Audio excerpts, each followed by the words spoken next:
서 3장 16절에서 19절을 교독합니다. 내가 들었으므로 내 창자가 흔들렸고 내 목소리로 말미암아 내 입술이 떨렸도다. 무리가 우리를 치러 올라오는 환난 날을 내가 기다림으로 썩이는 것이 내 뼈에 들어왔으며 내 몸은 내 처소에서 떨리는도다.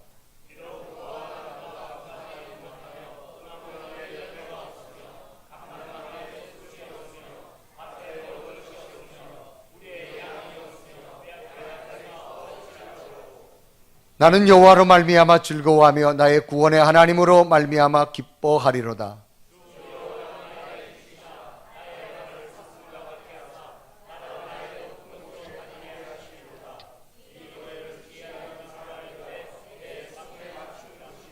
할렐루야, 아멘. 오늘 예배는 여러분에게 주의 평강과 은혜가 함께하기를 주님의 이름으로 축원합니다. 우리 옆에 분 인사합시다. 아주 기쁜 얼굴로 한 주간 동안 평안하셨습니까? 오늘도 당신을 보니까 매우 기쁩니다. 시작.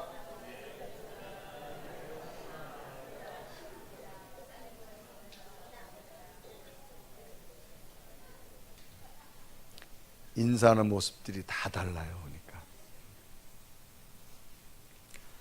우리가 단어 가운데 엄두라고 하는 단어가 있습니다. 이것은 감히 무엇을 하려는 마음을 먹는 것, 감히 무엇을 하려는 마음을 먹는 것. 이 감이란 말은 할 수 없지만 한번 도전해 보겠다, 그런 이야기입니다. 이건 현실적으로 무엇을 할 수 있는 환경적 여건이 안 되지만 자신의 마음으로 할 수 없는 환경을 뛰어넘어서 해보려고 마음을 먹는 행위를 우리는 엄두를 낸다, 엄두, 그런 말을 씁니다.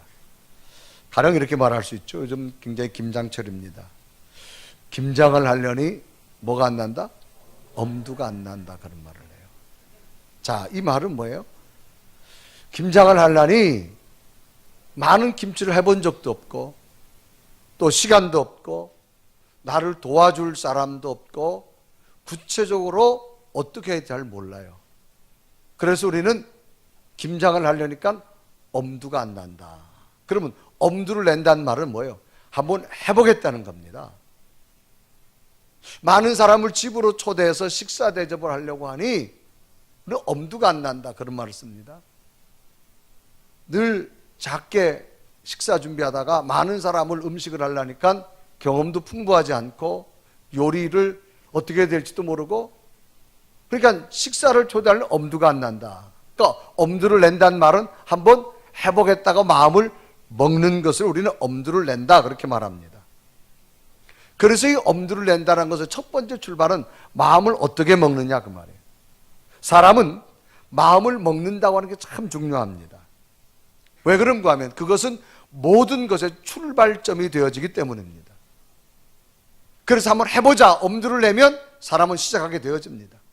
그런데 엄두를 안 내면 사람은 시작조차도 하려고 하지 않습니다. 성경에 보면 수많은 사람이 나오는데 엄두를 냈던 한 사람을 한번 소개합니다. 그 사람은 바울이라는 사람입니다. 이 사람은 원래가 정통 유대인입니다. 유대교를 믿는 사람으로서 당시 유대교는 예수 그리스도를 인정하지 않습니다. 그리고 이 사람 또한 예수 그리스도를 잡아다가 옥에 가두는 핍박자 중에 하나입니다. 그런데 이 사람이 다메섹으로 예수 믿는 자를 잡으러 가다가 하늘에서 강한 빛을 받아서 예수 그리스도를 직접 만나게 됩니다. 그동안에는 예수님의 소리가 들려오지 않았는데 음성을 듣게 되죠. 사울아 사울아, 네가 나를 핍박하느냐? 당신은 누구십니까? 나는 네가 핍박하는 예수 그리스도다. 주님을 만나게 되어집니다. 그러나 이 사람이 완전히 바뀌어지지요. 그 누구도 할 수 없었던 자신의 인생의 모든 것을 포기하고 주님을 위해서 1차, 2차, 3차에 걸쳐서 복음을 전하는 전도자의 삶을 살게 됩니다. 그 결과 이 바울의 복음 전도의 발걸음은 유럽의 복음이 시작하게 되어졌고 로마까지 복음이 들어가게 되어지고 더 나아가서는 오늘 우리들에게까지 복음이 증거되는 첫 출발이 되어졌음을 봅니다. 어떤 상황에서도 사람이 엄두를 낸다고 하는 것 참 중요합니다. 왜? 엄두를 내며 마음을 먹을 때 사람은 새로운 것을 시작할 수 있는 출발점이 되어지기 때문입니다. 그냥 주어진 상황에 그래서 형편에 얽매여 있으면서 엄두 하나 내지 못한다면 아무런 일도 일어나지 않는 겁니다. 오히려 걱정과 근심만 하다가 절망에 빠져버리고 말지요. 아무리 좋은 씨앗이 있어도 여건이 어렵다고 그 씨앗을 심지 않는다면 그 씨앗은 한 알 그대로 있습니다.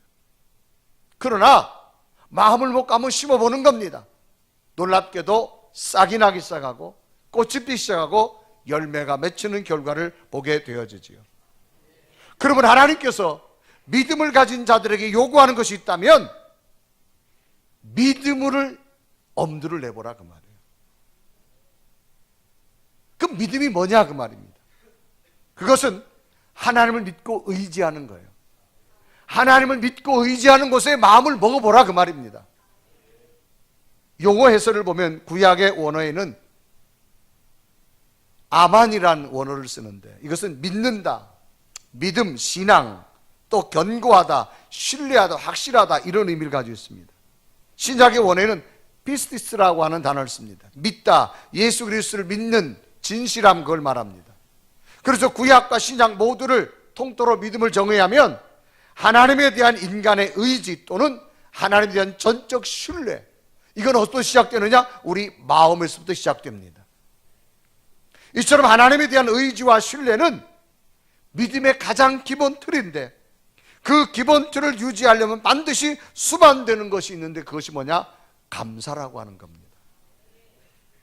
하나님 앞에 감사할 수 있어야 우리는 그분을 신뢰할 수도 있고 그분을 의지할 수도 있는 출발점이 되어지기 때문입니다. 믿음은 보이지 않는 하나님을 믿는 겁니다.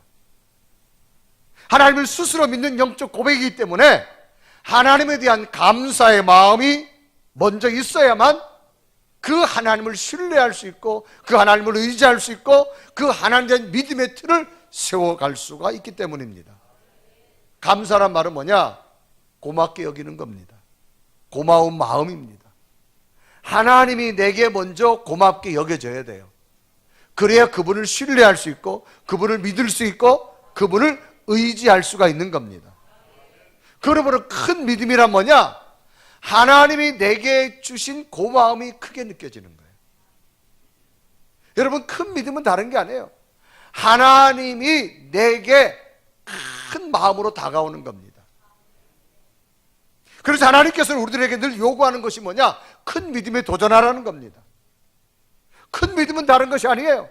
하나님이 내게 큰 고마움으로 느껴지면 우리는 그 하나님을 더 크게 신뢰할 수 있습니다.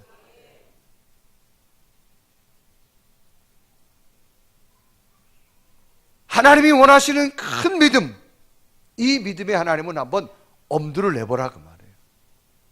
우리의 마음을 한번 도전해 보기를 원합니다. 그래서 오늘 우리의 믿음이 날마다 견고히 세워지기를 원하며 우리의 믿음이 날마다 건강하고 든든하게 서기를 원하실 줄로 믿습니다. 저는 이런 배경을 통해서 구약의 한 사람을 소개합니다. 하박국이라고 하는 선지자입니다. 성은 하시고 이름은 박국입니다. 이분은 BC 600년경 유다 나라에 사역한 선지자로 추측을 합니다. 하박국서에는 이 하박국 선지자의 계보, 거주지에 관한 기록이 없습니다. 그래서 다른 역사적 여러 가지 상황을 보면 예레미야나 스바냐냐 나훔 선지자와 같은 시기에 활동한 선지자라 그렇게 추측만 할 따름입니다. 그래서 이 하박국서의 내용은 이런 거예요.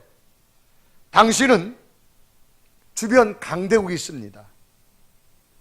이 남유다는 정치나 외교나 국방 전문 분야에서 위기를 맞게 됩니다. 바벨론이라는 국가가 늘 이 남유다를 침공하려고 합니다. 여기에 내부적으로, 경제적으로, 도덕적으로, 종교적인 타락까지 온 상황입니다. 당시 상류 부유층 사회는, 기득권 사회는 각종 부정과 비리를 일삼습니다. 약한 자들을 다 탈취해 가기 시작합니다. 사회 정의와 공의라고 하는 것 자체가 없는 시대입니다. 이런 때에 하박국 선지자가 하나님 앞에 기도합니다. 하나님 보세요, 이 사회가 무너지고 있고 나라가 무너지고 있고 이 땅의 공의와 정의는 다 소멸된 상태입니다. 하나님 도와주시옵소서. 이렇게 하나님 앞에 간절히 기도합니다. 그런데 하나님의 응답이 오지 않습니다. 그러다가 이 하박국 선지자가 하나님의 음성을 듣습니다. 그 음성은 무엇인가 새롭게 그 앞에 펼쳐진 게 아니에요. 하나님의 음성 속에 하박국의 마음이 변합니다. 이 하박국은 주어진 현실을 보고 불평과 원망만 했어요. 그런데 놀랍게도 자기 속에 찾아오는 하나님의 음성을 듣고 이 하박국 선지자의 마음이 바뀝니다. 무엇으로 바뀌느냐? 원망과 불평이 사라지고 하나님이 나와 함께하는 것 그분만 가지고도 감사하는 믿음으로 바뀌어지기 시작합니다. 그러니까 어떤 역사가 나타나느냐? 새로운 삶이 변화되더라는 사실입니다.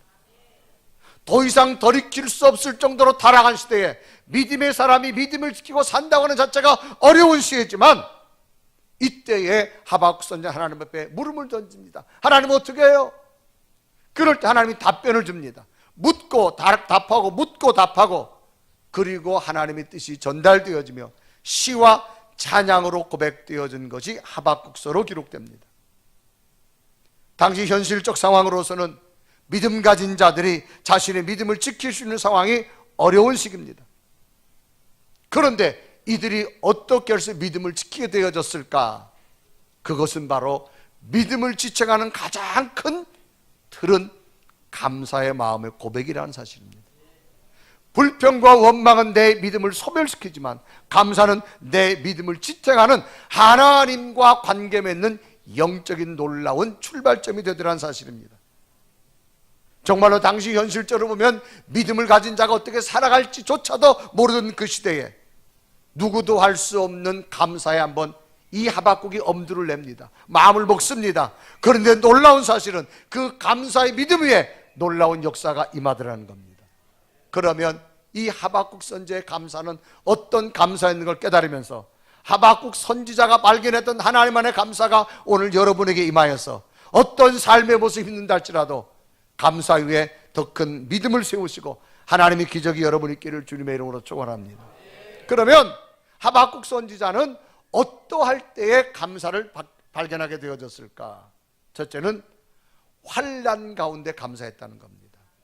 여러분, 환난이란 말은 근심과 재앙을 통틀어 이루는 말을 환난이라고 이렇게 말합니다.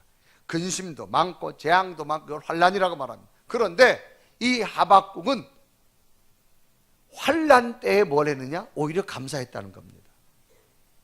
당시 이 유다 사회는 정의, 공의 이게 다 땅에 떨어진 상태입니다. 사람들이 묻습니다. 정말 하나님이 살아계시다면 이 사회가 이래야 됩니까? 왜?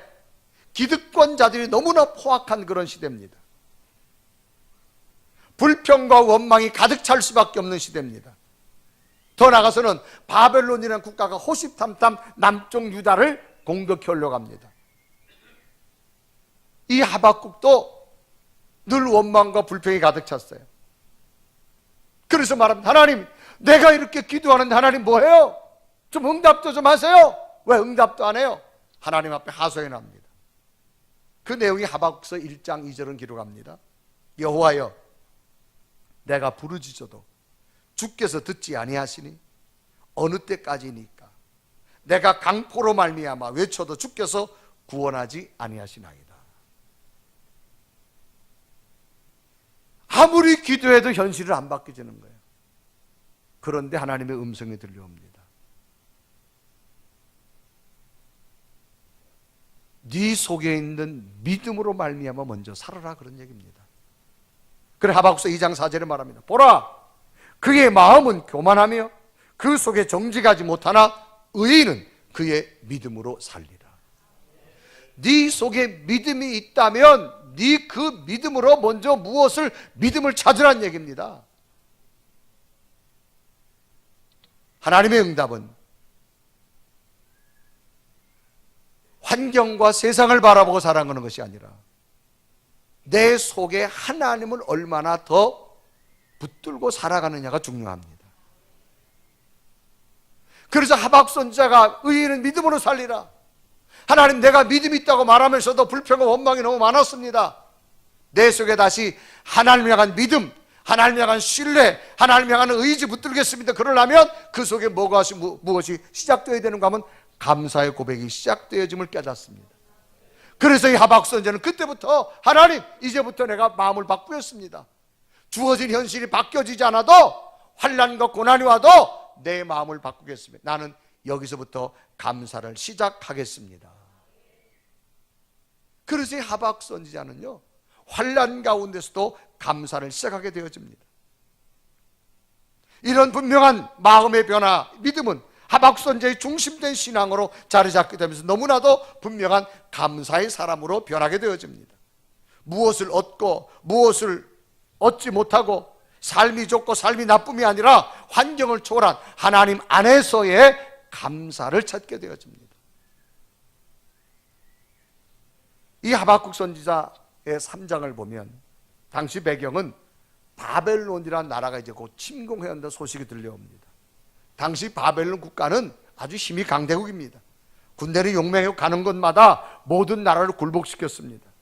이런 강대국이 유다 나라를 침략하고 온다고 하니까 얼마나 무섭습니까? 이제 그 죽음이 자기 앞에 도래될 수밖에 없습니다. 이런 때 자신의 모습을 이렇게 기록하죠. 하박국서 3장 16절에 말합니다.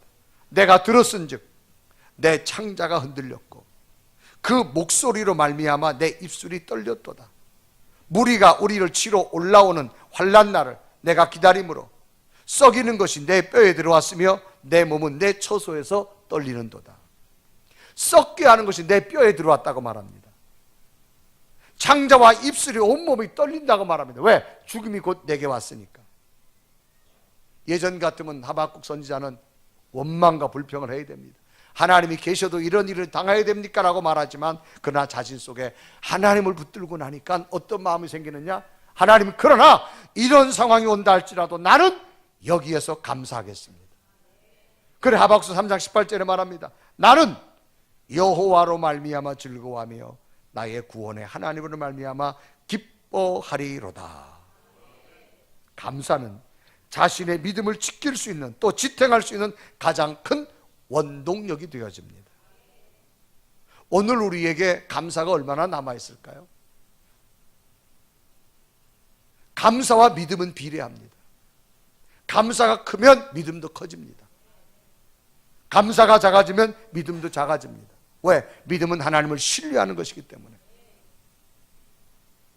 여러분, 어떤 환난이 온다 할지라도 성경은 한 가지입니다. 믿음을 역사합니다.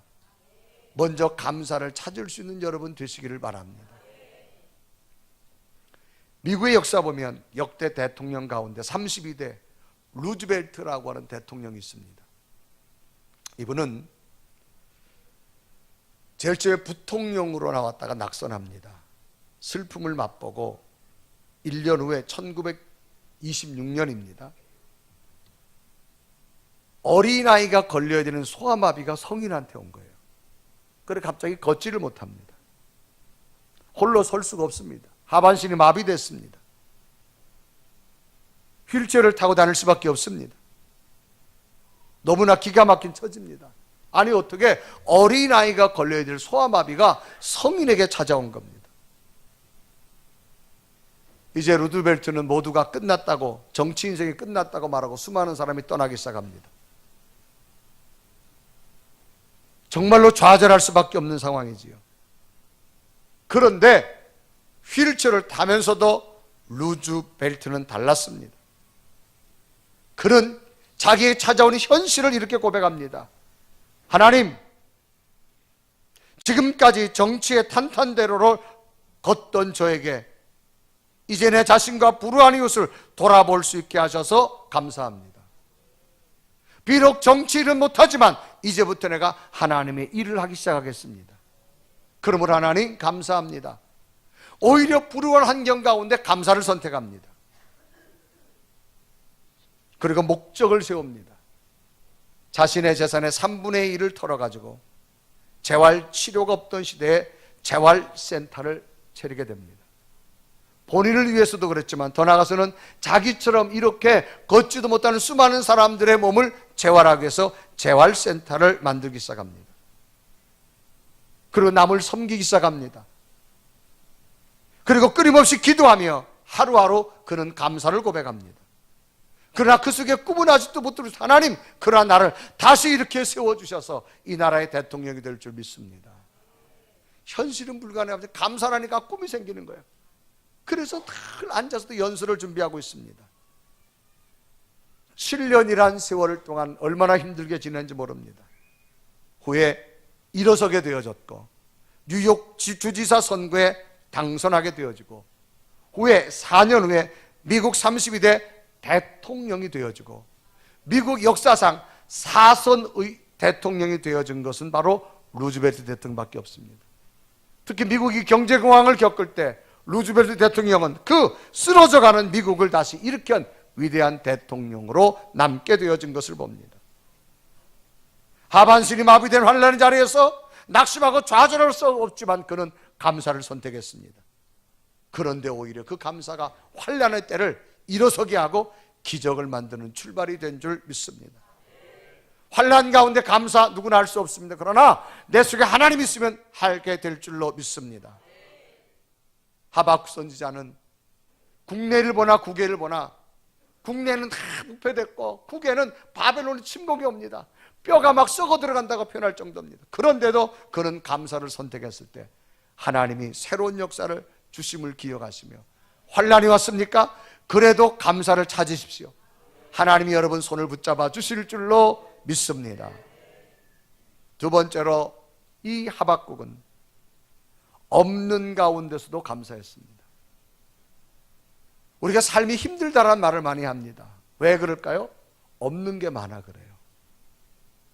돈도 없다, 건강도 없다, 재능도 없다, 일자리도 없다, 직업도 없다.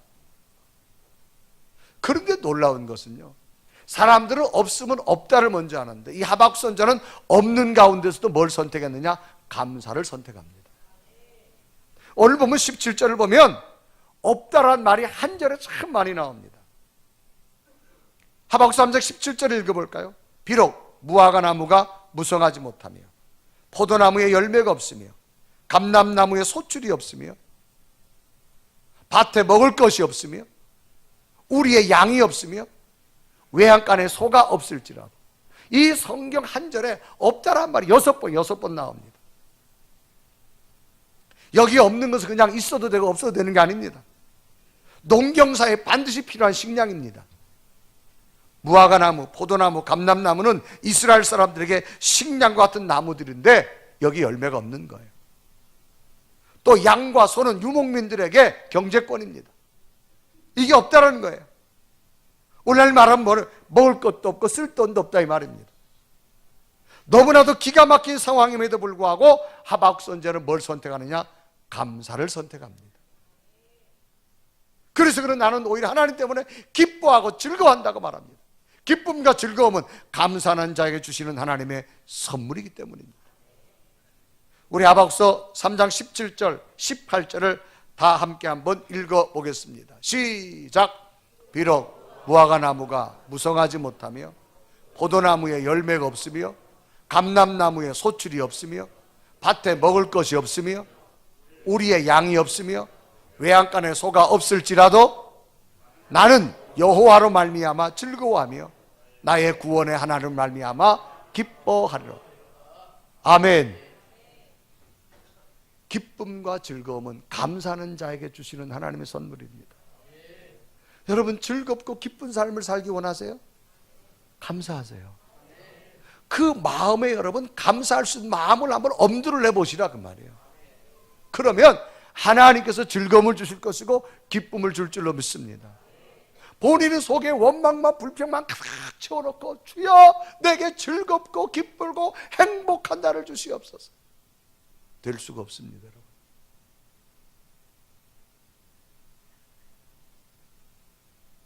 오늘은 2017년 11월 둘째 주를 맞이합니다. 지나온 우리들의 삶을 한번 가만히 되돌아볼까요? 우리는 그동안 있는 것에 대한 감사가 좀 소홀하지 않았는가?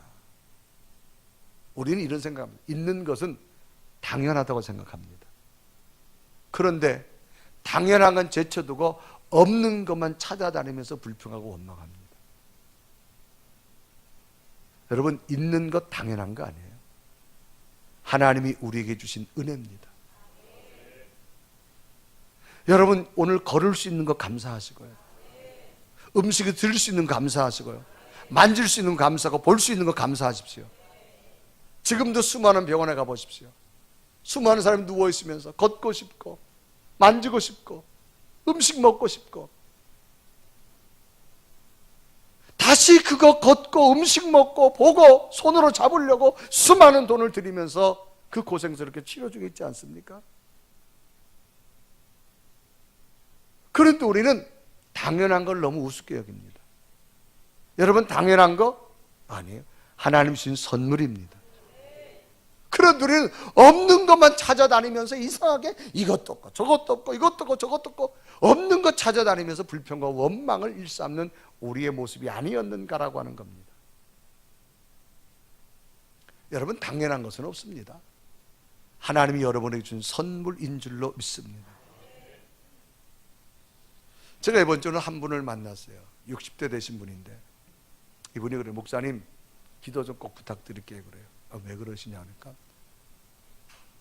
자기가 어느 날인가부터 후각에 20%만 남았대요. 80% 후각이 다 지금 사라졌답니다.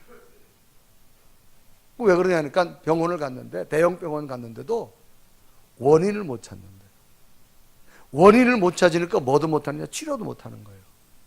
왜 당신의 후각이 100이라고 하면 20%만 남고 80%가 왜 없어졌는지를 원인을 못 찾는 거예요. 그러면서 참 답답하다는 거예요. 이거는 하나님밖에 치료자가 없다는 거예요. 여러분, 된장국을 끓일 때요, 된장국 냄새를 맡는 자는 복입니다. 아멘. 이 후각이 얼마나 중요한지 아세요, 여러분? 여러분, 사람이 후각과 이 미각 맛을 가지고 여러분 인생을 살아가는 게 이게 복 중의 복입니다. 근데 여러분, 나도 모르게 후각이 사라졌다는 거예요, 여러분. 근데 원인을 못 찾는다는 거야. 너무너무 답답하다는 거야. 병원에 가서 뭐 치료하면 되는데 병원에서 원인을 모르니까 치료 방법이 안 나오는 거예요. 목사님, 기도해 주세요. 여러분, 우리가 냄새 맡는 거 당연한 거 아니에요? 하나님이 작은 부분이지만 하나님이 주신 줄로 믿습니다. 여러분, 된장국 드시면서 맛을 느끼는 거 감사하세요. 할렐루야. 음식 먹다가 짜다 하지 마시고 짠맛 느낀 것도 감사해. 그거 맛도 못 느끼면 여러분, 소금을 한 움큼씩 먹어도 여러분, 여러분, 정말 중요한 것은, 여러분, 우리 너무 당연한 것에 인색해 있다 이 말이에요. 당연한 거 당연한 하나님 주신 선물인 줄로 믿습니다. 감사하시길 바랍니다.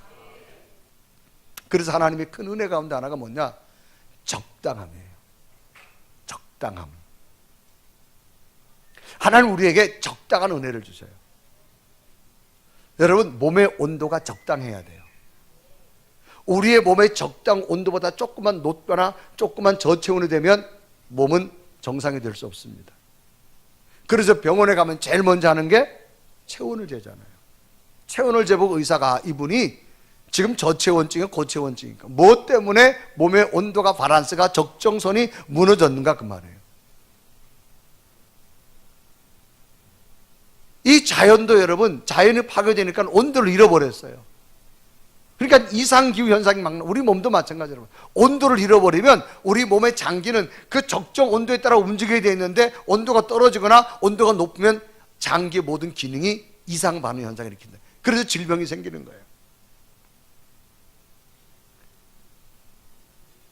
여러분, 음식도 적당하게 먹어야 됩니다. 그저 무지하게 먹으면 그게 여러분 오히려 내 몸에 해로울 때가 많습니다. 그런데 그게 절제하기가 정말 어렵죠. 그러니까 적당한 게 여러분 얼마나 은혜인지 몰라요. 권력도 좀 적당해야 돼요. 너무 높이 올라가면 떨어지기가 힘들어요, 여러분. 우리 주변에 많이 보잖아요, 여러분. 이 적당한 게 얼마나 하나님의 은혜인 줄 아세요? 돈도 좀 적당해야 돼요. 돈이 많으면 도둑이 끓게 돼 있고 사기꾼이 끓게 돼 있어요, 여러분. 몸의 영양분도 적당해야 됩니다. 너무 과다한 영양 안 됩니다. 너무 최저도 안 됩니다. 그래서 성경에 보면 다윗은 이 적당함을 어떤 단어로 표현했냐? 부족함이 없다라고 했어요. 부족함이 없다. 여러분, 부족함이 없다는 얘기는 어떤 의미일까요? 많아서 남는다는 의미가 아닙니다. 모자라는 듯 하지만 살아갈 수 있는 힘이 있는 게 부족함이 없다 이 말입니다. 그래 다윗은 고백하지요. 시편 23편 1절에 고백합니다. 여호와는 나의 목자시니 내게 부족함이 없으리로다. 내가 하나님을 주인으로 삼고 나니까, 하나님이 내 인생의 목자가 되고 나니까 하나님 주신 은혜가 뭐냐? 너무 많이 줬다가 말하지 않어요. 부족함이 없게 모자라는 듯 하지만 살아갈 수 있는 은혜를 주심을 감사하게 된 줄로 믿습니다. 오늘을 살아간 여러분, 부족한 것 때문에 감사할 수 있는 여러분 되기를 바랍니다. 여러분, 당연함이 아닙니다. 하나님이 내게 주신 특별한 은혜요 선물입니다.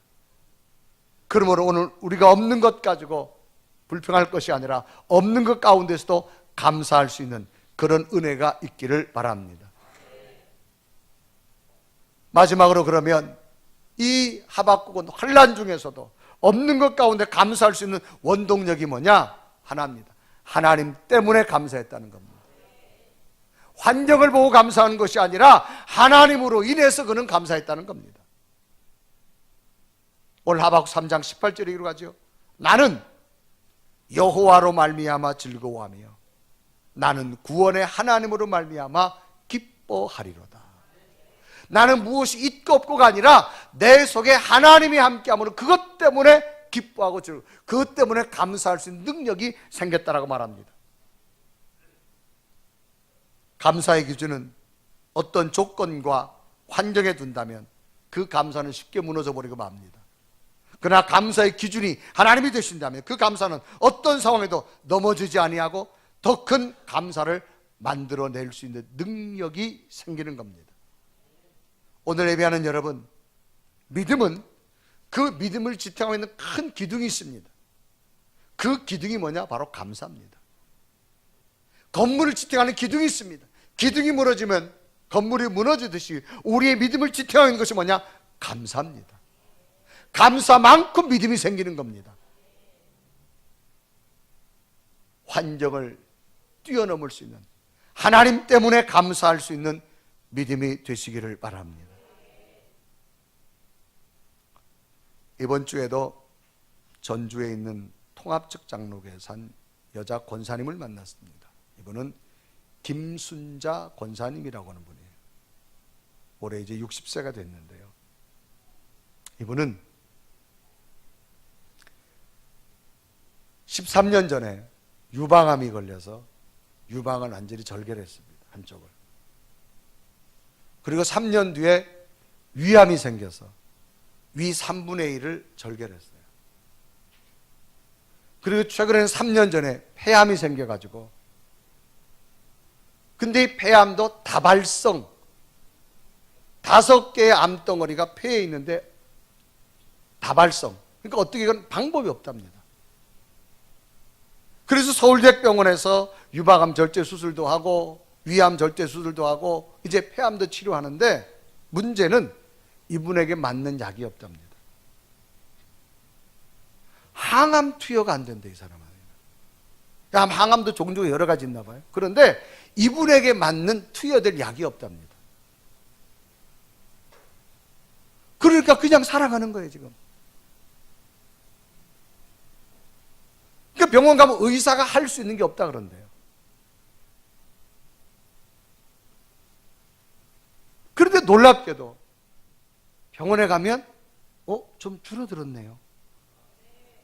또 다음 날 오라 가면 좀 줄어들었네요. 아멘 좀 해봐요. 그 다음에 가면 좀 줄어들었네요. 이 서울대 의사가 신기한 거예요. 그래가지고 서울대 의사가 병원에 나올 때는 그런데 다음 예약 일정 잡을 때는 권사님 기도 더 많이 하고 오세요. 그런데 우리 병원에서 쓸 게 없는데 권사님이 기도하고 그러니까 이상하게 줄더라는 거예요 이게. 근데 이분이 뭐 하는 분이냐? 주방봉사합니다. 그 세 가지 암을 안고서 지금도 교회에서 17년 동안 주방봉사를 한다는 거예요. 그런데 문제는요, 신나서 한다는 거예요 이게. 아니 여러분, 세 가지 암을 안고 살아가는 사람, 지분도에 치료 중에 있는 사람이 와서 주방봉사하면서 신나고 감사하니까 하나님이 점점 줄게 만들어 주는 거예요.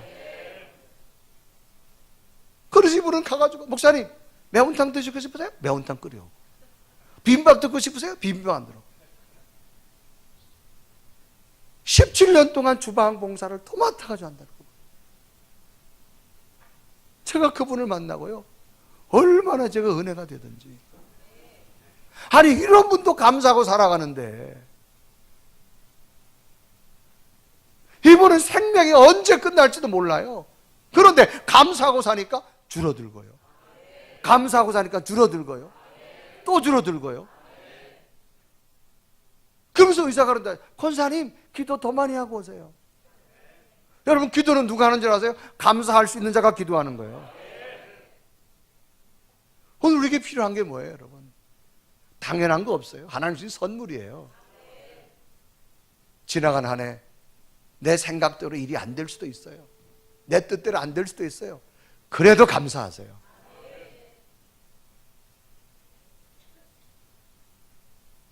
오늘 하나님이 여러분과 함께 하심을 믿으십시오. 하박국은 그 하나님 때문에 감사할 수 있었습니다. 비록 우리 손에 쥐어진 것이 없어도 낙심하고 좌절하지 마시고 하나님 때문에 감사하는 자가 되기 바랍니다.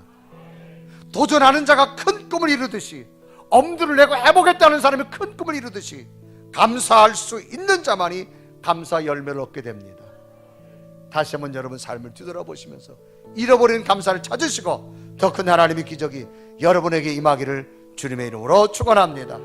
우리 한번 고백하며 찬양할까요? 하나님 나를 구원해 주신 그 하나님 때문이라도 그 하나님 안에서 나는 감사하며 살겠습니다. 고백하며 찬양합니다. 날 구원하신 주 감사, 모든 것 주신 감사, 지난 추억이 내 감사, 주 내 곁에 계시네. 향기로운 봄철의 감사, 외로운 가을 감사, 사라진 눈물도 감사, 나의 영혼 평강하네. 응답하신 기도 감사, 거절하신 것 감사, 거절하신 것 감사, 헤쳐나온 풍랑 감사, 모든 것 채우시네. 아픔과 기쁨도 감사, 절망도 위로 감사, 증명 못할 은혜 감사, 크신 사랑 감사해. 길가에 장미꽃 감사, 장미꽃 다시 감사, 따스한 가정,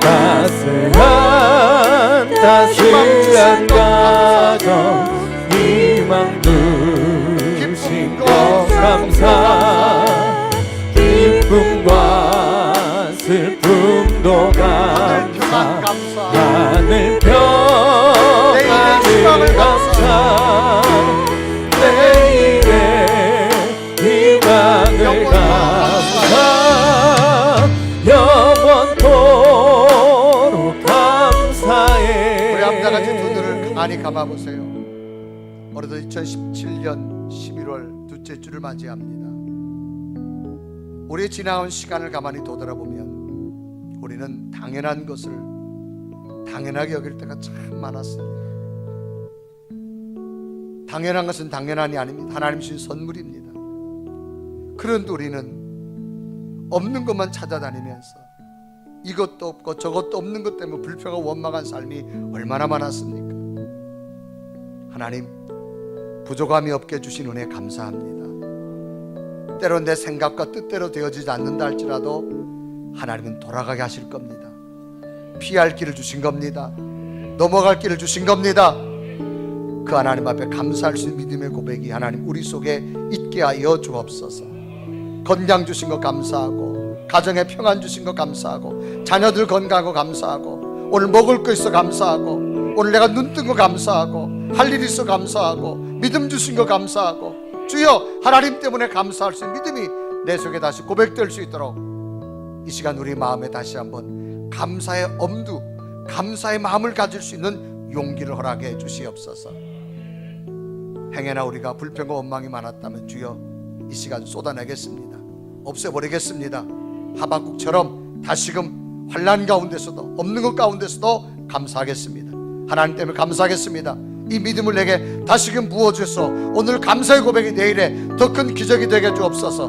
고백하며 간절히 하나님 앞에 기도드리겠습니다. 살아계신 하나님, 구원하신 주가 하나님 앞에 나를 올려드립니다. 모든 것 주신 모든 것 하나님의 은혜였음을 고백합니다. 지난 하나님의 은혜가 얼마나 추억이 내 감사 하나님의 거룩한 주내 하나님의 곁에 계시네 향기로운 몸처럼 감사 외로운 가을 날 감사 사라진 눈물도 감사 그의 영혼 평안해.